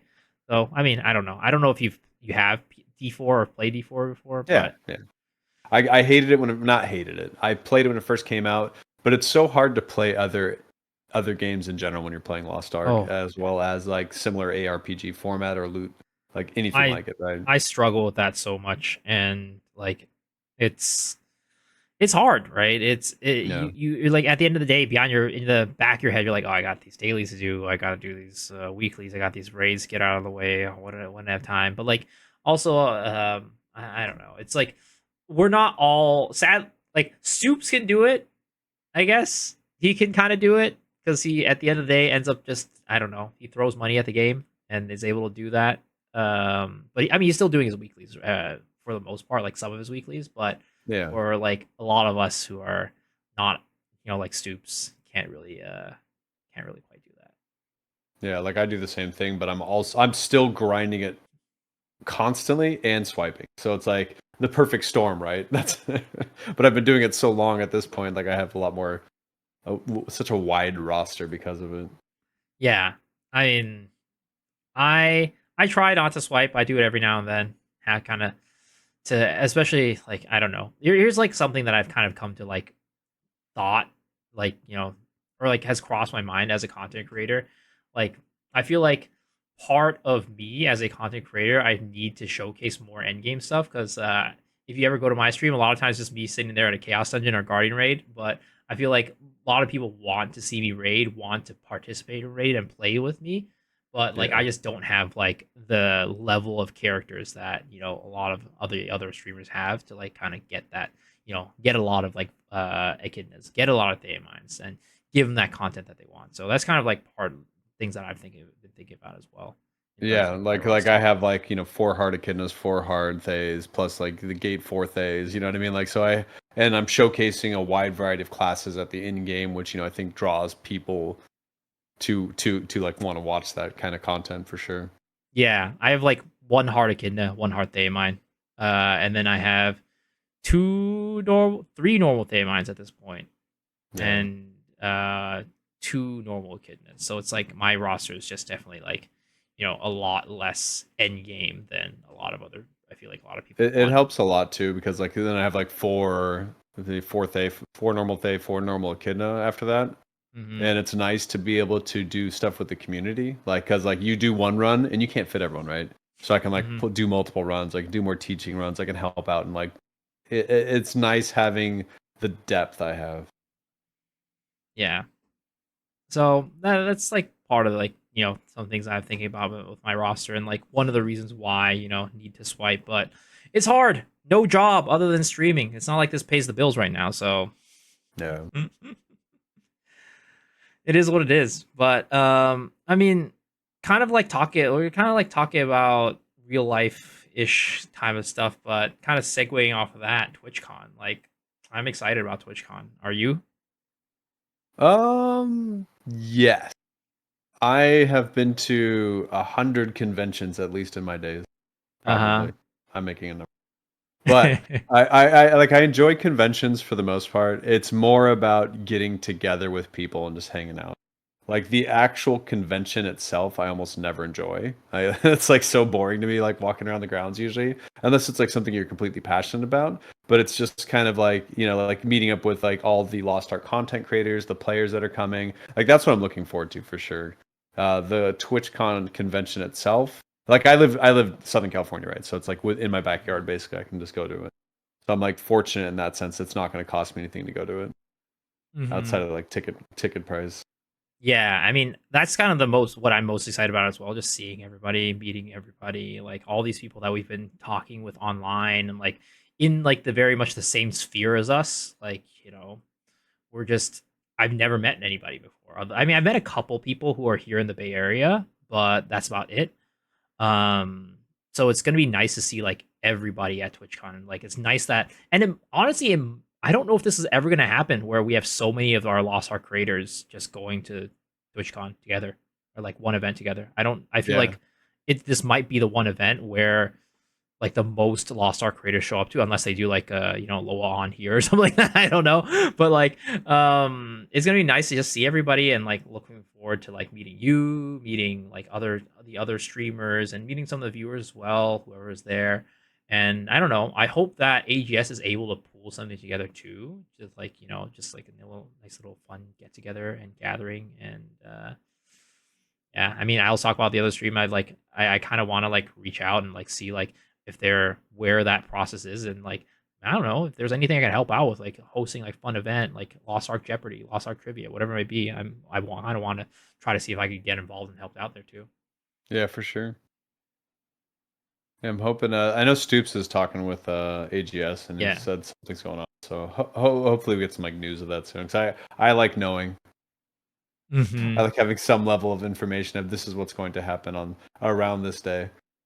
Yeah, would be nice. But given AGS's track record, we'd probably find out in a roadmap for it in like a week before it comes out. Who knows? Well, maybe we'll get like radio silence until the week before. Yeah. Or it's gonna, yeah, like, yeah, no, we're gonna be positive. We're gonna get news ahead of time. I was It won't actually be. no, go ahead. No, you go ahead. I was gonna say I was actually a little bit worried because I thought that Tier 4 and Behemoth was gonna come out the week of TwitchCon. I wonder if Same, they same. because it's never on the last like the updates never come on the last week. They always come out second week, third week of the month, and right now it's coming out last week, yes. But Yeah. I wonder if they were originally gonna have it But come the out. 28th is what we're gonna have it on, right? The 25th That's is in when it's right. gonna come out. 25th, yeah. Yeah. Long- I wonder if they originally had it slated for the second or third week, but because so many creators are going to be gone for TwitchCon, they pushed it back a week. Hmm. Because I don't think we've ever had an update on week 4. Yeah. But doesn't this event end at that date too? No, but that's why we know where it's going to be. But the event could have very well have ended the week before because they announced the event or they announced the current event after knowing that so many creators were going to TwitchCon. Yeah. Yeah. I So it would really I think I brought that up with Stoops or something like that, and then everyone corrected me that it's the week after. I'm like, yeah. I was worried. I was actually worried. I'm like, what is gonna happen if nobody is streaming tier 4? Are we gonna have like the Korean streamers or anybody who's not going to TwitchCon just like do all the tier 4 stuff? Like not having soups for like the tier 4 release would be crazy. But yeah, Right? Or actually 20 content creators are going to be there from Lost Ark community, right? It's mhm. crazy. Well, I was talking about this with May and Dobby and them, but they were saying like, maybe what we should do is we'll all sit at a PC cafe together and like start streaming together. But Yeah, do um, the what's it called? LAN party style. Yeah, that'd be yeah, fun. but I then would I would love that, dude. Behemoth LAN party in person. that would be fun. But Uh, you'd probably have me and Sharpie in the NAOS corner together, and nobody else would be there. you guys would look good together though. We'll look good, but we'll be crying. We'll be crying because we're just there alone with nobody else there with us. Everybody else is gonna have fun over there. It's like the Squidward meme. But Yeah, I don't know. I'm looking forward to it. Hopefully, it'll be a I'm good sick. time. It will be a good time. Mm. So, what did you end up passing? I passed my award answer, S award answer. Nice. How do you like it? It's fun. It's good. I mean, anything is gonna feel a lot better than Striker, to be honest. But Yeah, it's nice that it's a non-positional class. Plays somewhat similarly to Striker in the sense that SOs, using SO skills and things like that. But it's very strong. Provides a lot to the party. It's just flexible, easy to play. It's kind of got like a very stubby dash, which is kind of I'd say like mobility and its dash is kind of its like weakest suit in my yeah, opinion. but you are spec swift, so it's not too bad. And then Yeah, it's not when as bad. whispers up, you're pretty quick. Yeah, but I'd say like, the dash itself, I've definitely had a couple times where like, normally on another class I'd be able to like suit I might like I'd have to time the dashes a lot tighter. The timing on it is a lot tighter. And Yeah, also like sometimes it's like, it just doesn't dash you the distance that you would want it to. It's like yeah. basically it's I like scrapper dash, but you get only one of them. Yeah, I find the ward answer SO ward answer rotation pretty satisfying overall. It's very like just straightforward. You hit these buttons in this order, then you get some filler skills outside of that. It's like as long as you're hitting that like your main rotation, like you're doing pretty good. Yeah, it is, and I also like that I have the kind of flexibility to swap it over to FI if I really wanted to, and see how that plays. I think that's kind of Yeah, like the biggest thing about the 5x3 change that I really appreciate. It's that you never feel like stuck onto your current build at the moment, if unless you're like super like 5-3-1, 5-3-2 or whatever. If it's like an yeah. alt that you're just kind of 5-3ing with the engraving support, at any time you just slap on some high quality accessories from the other build and then Let's get a try it out. yeah, Yeah. you get a stat stick bracelet and just try it out. I'm gonna probably try out like full moon soul eater in a little bit because I just don't have I've never tried it before. I'm honestly Night's Edge, I've been kind of bored with it and with trying to breathe life into it because it is one of my further progressed characters. Yeah. What do you think about ward answer having better lightning dragon? The Lightning Tiger Strike versus Azure Dragon. Yeah, it's Yeah, non-positional instant cast, huh? It's like it's hard.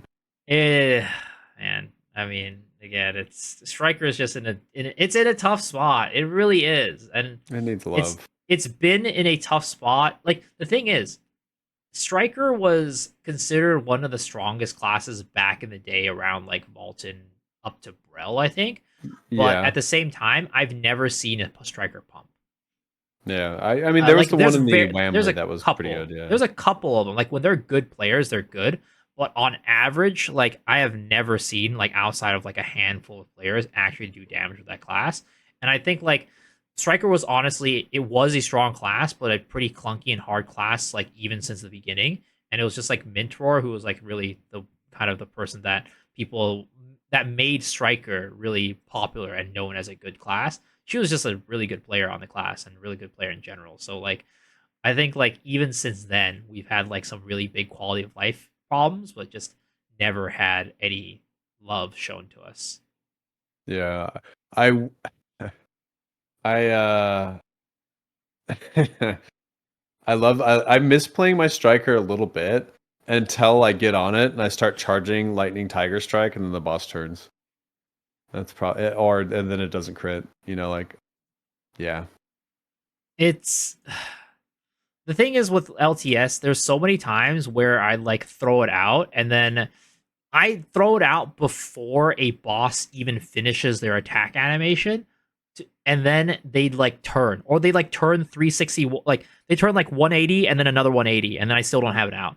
And then yeah, meanwhile, you have like, I mean, it's not like a super direct comparison, but then like you have a Surge that like does like 3 to 4x the damage, and like it comes out much faster. And the cooldown for Surge, like if you're playing it well, you should be getting out more Surges than you even get out Lightning Tiger Strikes in a rotation. yeah. I wish that Fate Umar didn't exist and strikers weren't balanced around that with Deathblow a little bit. I think it's like such a it's like it's a detriment to that build. Yeah, I mean, I think Laz Umar is definitely one of the biggest problems with the class, and one of the reasons why it remains as clunky as it is. I also think that the striker, like, there's a reason why everybody doesn't like playing with strikers, and it's because they don't do mechs. But the problem is, we either do mechs and we give up our damage, or we don't do mechs and we get damage, but even then, it's kind of like not even amazing damage. Yeah. So, Meanwhile, back at the Deathblade and Breaker Laboratories and Soul Eaters, they're just sending infinite damage and have skills up to do mechs. yeah. So I don't know. That class needs a lot of help. Needs a lot of love, and I don't know if we'll. I honestly don't know if the changes in tier 4 will even fix them. I And don't think they will. yeah, If anything, still relies on Lazumar. It's just like that set just needs to go away or be changed. there is one positive though. You guys are getting 5 LOSs. I'm still sticking with Laz Umar. I've already got this card Yeah. set. There's that piece. There's that piece. Ryu. Everybody's out here worrying about their card sets. I'm like, what are you talking about? I already have the new endgame card set. I already have it. Yeah. What did you power pass? I did a Master Summoner. I had one already made that I wanted to push up because I always wanted to play one. And then I cut like a 9/7 on an alt and pushed that up into Oh my my main six gosh. instead. So I just kind of left it behind. But now that I finally had an extra pass, I said, yeah, fuck it. So I put it on it, got it to like 1600, and I did some solo con on it, did some content on it. I wanted something I wouldn't be tempted to push to 1620 or 1630 because I have a honing problem. It's an addiction, really.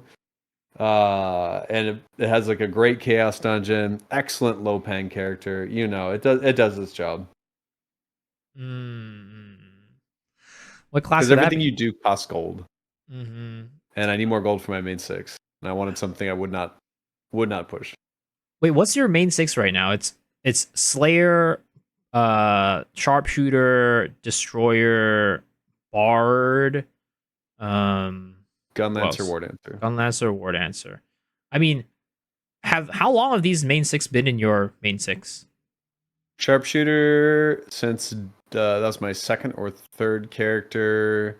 Destroyer was like number 4. War Dancer was number 3. Bard was number 2. Yeah, so Mm-hmm. they almost all have been there except for Slayer.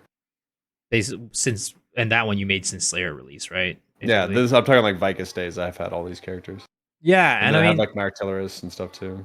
so what do you mean you have a problem with your classes? I have an actual problem with my classes where I have swapped in main six out so many times I have that swapped my artillerist in and out. I have a Glavier I've swapped in and out. My Arcana I've swapped in and out. That was like around the Braille days. I did a bunch of shuffling then. Like it's like Striker, Arcana, and what was the other one? There's one other Striker and Arcana and Glavier. I dropped all 3 of those from my main set, like around Braille. I just said I mm, am not enjoying these. I'm done. They're gone. Go I behind the see. barn. I think for me, I have so my main six right now is Striker. It's been there since Clown or Vicus before Clown came out, and that's been my main ever since. But before that, I mained Glaive, and I picked that up when Glaive came out, and it's Yeah. not in my main six anymore. I did Bard was, Artillerist and a Glaive when it came out. mhm. Yeah, I mean, a lot of people played Glaive when it first came out. It was definitely And a a lot of lot. people were disappointed. Hey, I would have kept Glaive on my main six if it wasn't a non-positional class, or if it was still on a positional class. Just Yeah, if saying. it's still non-positional, like the Nightmare build, which I still run it by the way. I've never changed my build. I refuse. Oh, really? Yep, Yeah. still non-positional There's Nightmare. there's hope potential that non-positional comes back in tier 4. There's hope. But Yeah, yeah, that's what I've heard. and then I had Bard at the beginning. That was my first main, and then I had eventually dropped that as well. But I went through 3 different mains, and then I used to have a Gunlancer. I dropped that. I used to have a Shadow Hunter that I dropped and repicked up recently. I used to have see a Sork. I dropped that at the beginning of tier 3. I used to have a second Glavier when Glavier first came out. I dropped that. Like I've gone through so many characters in my main six that just keep getting picked up, keep getting dropped, keep getting picked up, keep getting dropped. Yeah, I It's think the Slayer is the last thing I've pushed up. Outside of that, I've been making like just putting the pass on existing characters and using the mats, or just yeah, leaving it alone and just I don't know. It costs so much to push up a character to yep, current content, and the honor shards alone are enough to make me not want yeah. to play it. When I have like all these characters I've been playing for so long with like I don't know millions and millions of honor shards, right? It's like hard to justify starting new and buying all the honor shards to push them up. Well, that's one of the reasons why I'm always so poor and my roster looks like garbage. Other than the fact that I'm not very efficient, it's because I pick up and drop characters like very so often. Like Destroyer Yeah, gone, Deadeye gone, Soulfist gone. Like all these classes were part of my main six and always at like current content at the time. And then new pass comes out, new character comes out. I'm like, I want to try this, I want to try that. And then you have this like honeymoon phase where you're just like, oh my gosh, this class is so amazing. And then like you enjoy it, and then like after a couple weeks, you're like, never mind, it's not quite it. But maybe that's yeah. just me. Yeah, no, I do the same thing, but I just like I have a problem with dropping, like stopping playing, even if I move it out of my main six. Like I'm still actively playing these other characters, you know, they're my babies. I can't do that. I don't play the game enough. I mean, for me, I pretty much don't play Lost Ark outside of the time I stream it, and I only stream about 5 to 6 hours a day. Yeah. I do stuff like early morning before I start working, and then like in the evenings after after I'm done with stream and stuff like that, where it's like trying to get dailies done because I don't do as many on stream. I have no clue how you do it, John. How do you have a full time job on top of streaming and playing Lost Ark as more than a full time job, and then also have a family? How do you do this, John? I don't sleep much. How much do you sleep? Like, how many hours do you sleep a day? It just depends. It's definitely a compounding problem during the week, you know what I mean? So I don't sleep a lot like a couple days in a row, and then I'm just like dead tired that next day. And then like on the weekend I kind of catch up. I mean, I feel like you're still living the college lifestyle, John. Yeah. I will forever. Fuck that. I want to be an old man. I mean, I can't say I'm much better. I don't. I rarely sleep. Like I probably go to sleep at like even if I'm not streaming nighttime, I'm still these days sleeping around 4 o'clock, waking up around 11 to 12. Yeah, no, 4 o'clock to 11. Okay. So you're that's still like getting like 7 six to hours. seven. Yeah, Yeah, I get like 5 hours, I'd say on average. it's actually funny. When I had a full time job, I used to sleep less because I would have to wake up earlier for my job, and I'd just be sleeping around the same time. I'd be sleeping at like 3 o'clock. So in a Yeah. sense, streaming has helped me kind of get a little bit more sleep in my job. But yeah, I, so I definitely feel it if I don't sleep enough when I'm streaming because like you just don't have as much energy, and I've been better about sleeping because of it. But like there's just times where I stay up to degenerate hours streaming and then like make really bad choices on stream in terms of like spending gold and then like stay up way too late and then I can't sleep afterwards and then I'm like pretty much staying up until my shift starts with work. I still haven't gotten the late night John popping into my Discord and like having a nice little hangout session on NA West in a Dude, while. I've just been going to bed. Like I've been trying to be better about it. Like if I stop stream, I've been trying to stop stream a little bit earlier. That way I can like decompress and unwind, watch some garbage show on Netflix, something, just like calm down and then just like go to bed. Are you watching any of the new season animes right now? Uh yeah. Yeah, I should be. I can pull up Crunchyroll right now. I Let's do think it. I'm watching all of them though. Are you watching? I mean, I'm assuming you're still watching Slime right now, right? That's still I ongoing. haven't been watching the latest episodes. I watched a couple Good show. and it was dragging. There's a Yeah, I lot mean like a it's filler not episode or a two. it's And not I just a like an action arc right now. No. yeah, I need action and it's just been dragging. So I'm like waiting for it to catch up to the action. So I'll like watch a few episodes in a row and skim a little bit, you know. Mm-hmm. There's some decent stuff out this season right now that I'm watching. Yeah, Like, there's like the Osan Newbie Adventure. Watching that right now. Tower of God just started back up. Bye Bye Earth has been pretty cool. Failure Frame. Strongest Magician. Our Last Crusade, I think, is the one I was watching. Elusive Samurai, that's been interesting. Yeah, I've been enjoying that one too. And Did you watch? Are you watching the what is it? Sword and Wisteria, Wand and Sword. yeah, yeah, I've been watching that one too. Some pretty good ones out there right now. Did you Yeah, ever watch the last season was Shikanoko better. anime? I did not. I don't know. I think it was overhyped. I think it's overhyped personally. I did watch, dude. I think the last episodes that came out, like the kaiju arcs, were good. Kaiju was so good. Oh my god, I can't wait until the next season. I I need can't wait. more. I need more. I was actually very surprised when I went to Anime Expo. There was not much kaiju cosplay, That's and crazy. I expected at least one fully decked out like kaiju number 8 with like the full suit and like the whole like just the whole big kaiju number 8 look. But I didn't see a Yeah. single Or one. like the 50-50 makeup on would have been really cool to like have like that. Yeah, Yeah, that would have been neat. Yeah. but I didn't see a single one. I was very very disappointed. Very disappointed. Unfortunate.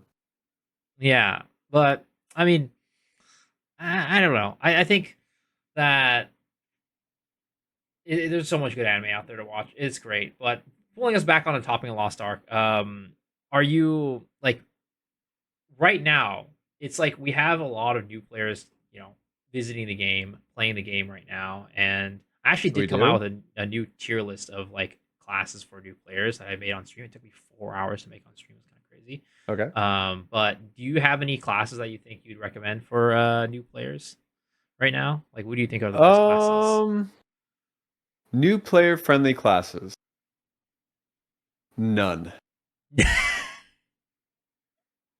Just don't play the game. New players get out of It's here. just like yeah, just give up while you're behind. You're gonna get banned anyways.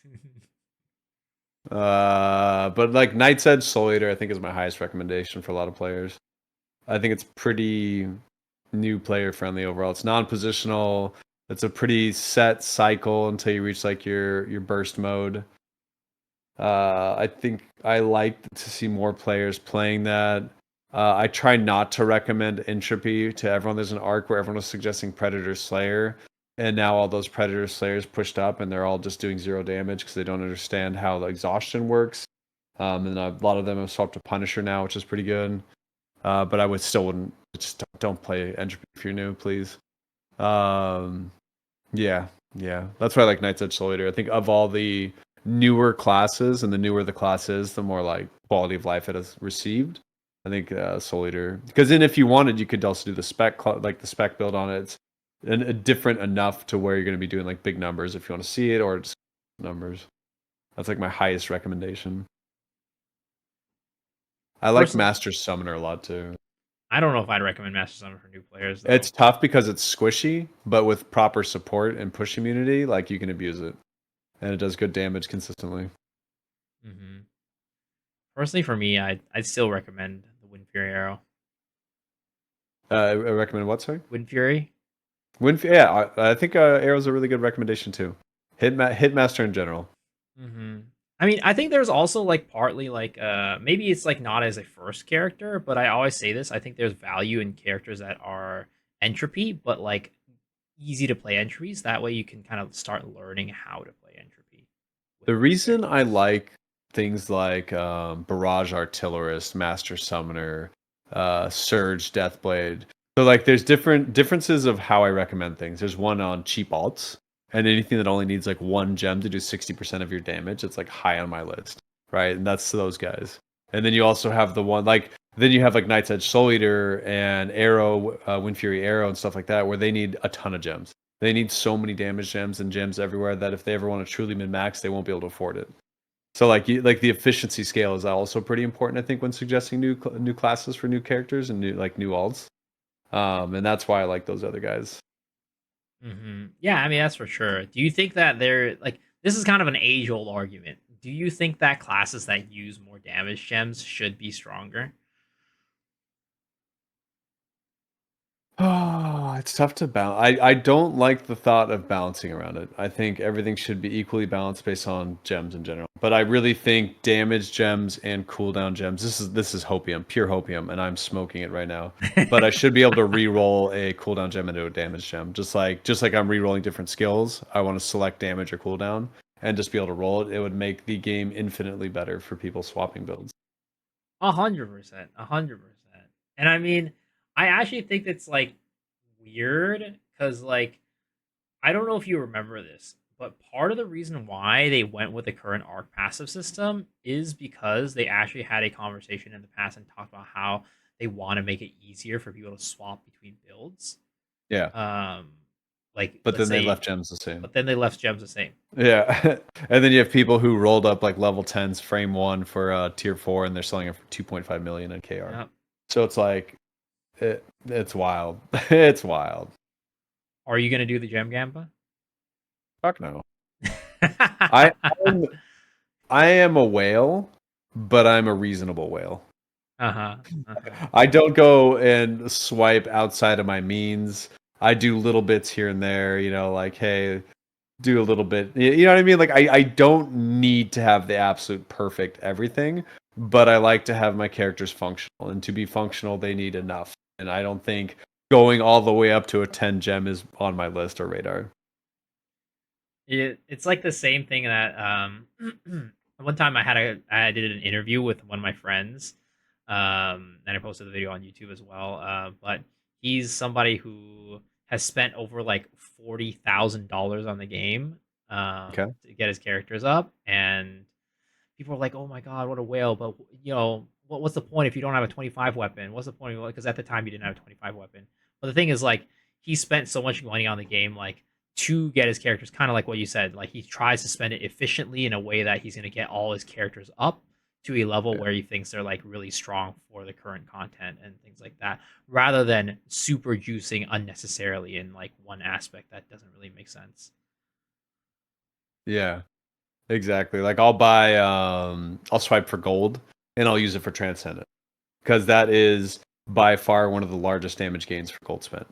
Hmm. But so let's say I swipe, I get 200k right now. Or it was 200k, but now it's like 170 or one whatever. You get 200k. That 200k can basically finish character's transcendence. That's 20% damage increase, just raw, right? I can take, or you can take that 200k and buy four legendary skins or whatever it is, right? Or you can, and like that's only like a 1.8% damage increase. So there's like so many like little systems and ways you have to like value your money and based on what systems are available to you. And then there's things like weapon quality where I can spend millions of gold and not get an upgrade. Right. So it's Yep. like it's all so I am very logical about where I swipe and spend my gold. But I do it to the extent where I do too much of efficiency across my roster. And If that makes sense. yeah, that totally makes sense. And kind of talking on like the weapon quality stuff, do you did you like the do you because KR when they announced Tier 4, they announced that quality was going up to 120, but you'd actually have a pity. Would you Yeah, pity. prefer that system or do you Yes. prefer our current system? No, 100% needs pity. I think it's a dated system and it can go fuck itself. But would you be okay with it going to 120? Yeah, I don't care. Yeah. No, that I mean I'm on the same boat as well. I don't know. I don't really. I mean, I understand why people were mad about it in Korea that their 100 quality weapons are suddenly not the best anymore. But at the same time, Well, it's there's like, people who spent millions of gold to get it, but that's like saying like, hey, that car you bought 5 years ago, brand new, is now worth less. It's like, who cares? A new car already came out, yeah. right? And that's the thing. Like, that's kind of how these games work. Like in Yeah. general, They need to power creep, or people like it's what you have to do. Every gotcha has to power creep, and this is a gotcha game.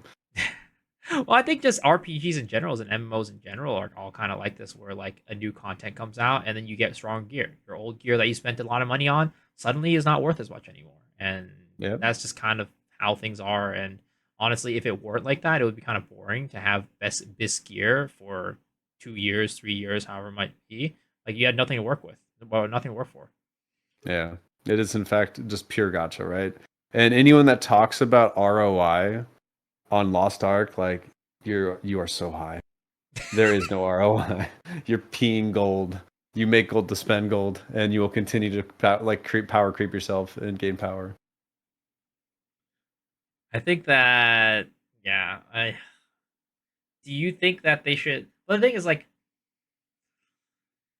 And Unless you're talking about like you have insider trading knowledge, right? We're talking about fish or something like that. Or we see what's happening in KR's market right now after launch of season 4 or season 3 tier 4, and you're going to be able to gain gold by doing X. There's things like that you can do you can actually say is an ROI, but for the most part, everything this it cracks me up because it reminds me of like when the game first launched back in the Argos days. I had a buddy drop, not even a buddy, an acquaintance of an acquaintance that went in and invested into the game's economy. He spent $10,000 to buy Golden Game, right? And he said that it will grow in like an investment, and then he'll sell it again. I'm like, are you fucking dumb? man was Like, out here trying to do stocks in game. like, I'm sorry, man. Like that's not how economy works. It is being inflated, and then it will like your amount of money you have right now for overprice. It's supply and demand. Your Yep. demand. It's like it just doesn't work. The supply is going to keep going up, and Yep. your supply will not. Yep. Yep. Yep. Yep.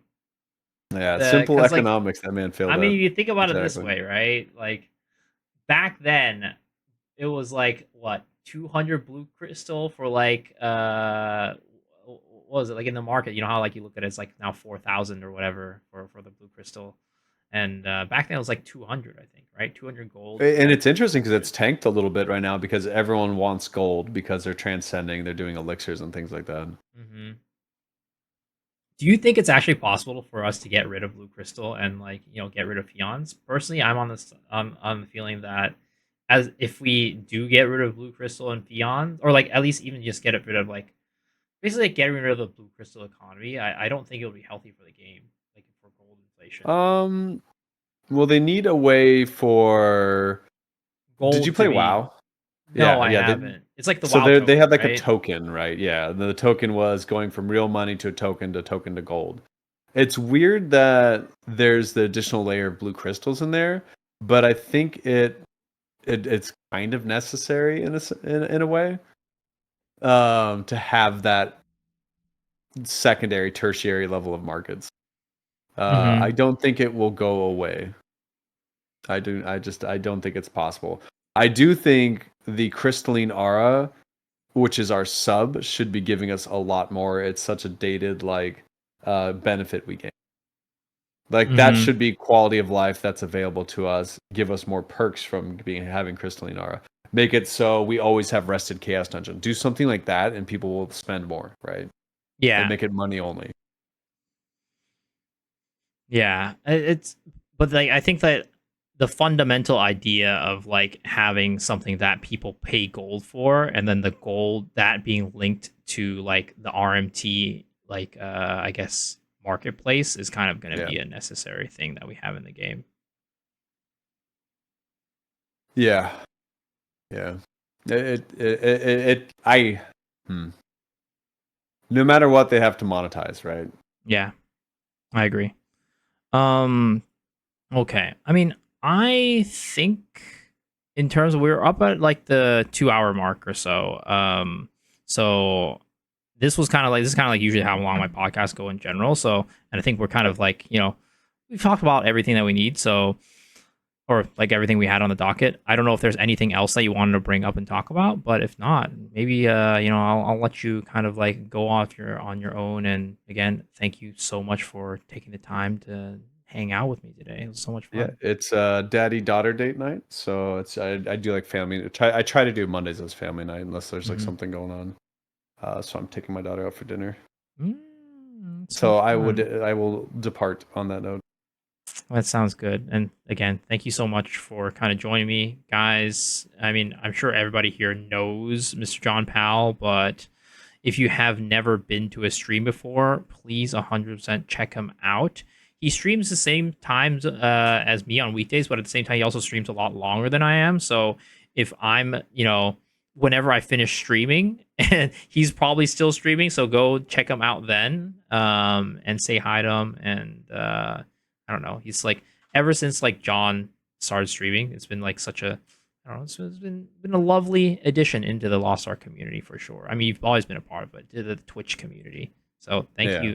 thank you for joining me today. And of course, your Twitch is right below your picture. But But also, you have a YouTube channel, right? Yeah, I haven't been doing many videos to it because I've been like pretty much gone for like 2 weeks. So I gotta get back on that. Got it. Got it. Yeah. I mean, guys, if you haven't checked out his YouTube channel as well, go check him out. He's, going to be uploading videos about like you usually upload like videos about your classes, different runs, and like just general like Yeah. Yap sessions that you have as well. Yeah, exactly. I don't have like I've been trying to do like more guides and stuff, but it's just there's a lot of things changing, so I feel weird about doing a guide right before system's about to change. But who knows? Yeah. So, and that's at like Johnpal TV, right? Yeah, yeah. Got it. Yeah. So everybody Appreciate the show. check them out. Check them out. And again, appreciate you so much for being on here. I will let you go join your family and have some good family time. But this will definitely not be hopefully this won't be the last time I have you on the podcast as well. And I'm Yeah, looking yeah, forward yeah. to It's good seeing just you. hanging out and chatting. Mm-hmm. Low key. I'm looking forward to see you at TwitchCon. So I Yeah, guess it'll be a with good that, time. we'll wrap it out. Thank you, thank you, thank you, thank you. All right. Have a good Thank you, one. Miso. Thank you, everyone. I will see you all later. Bye. Goodbye, goodbye.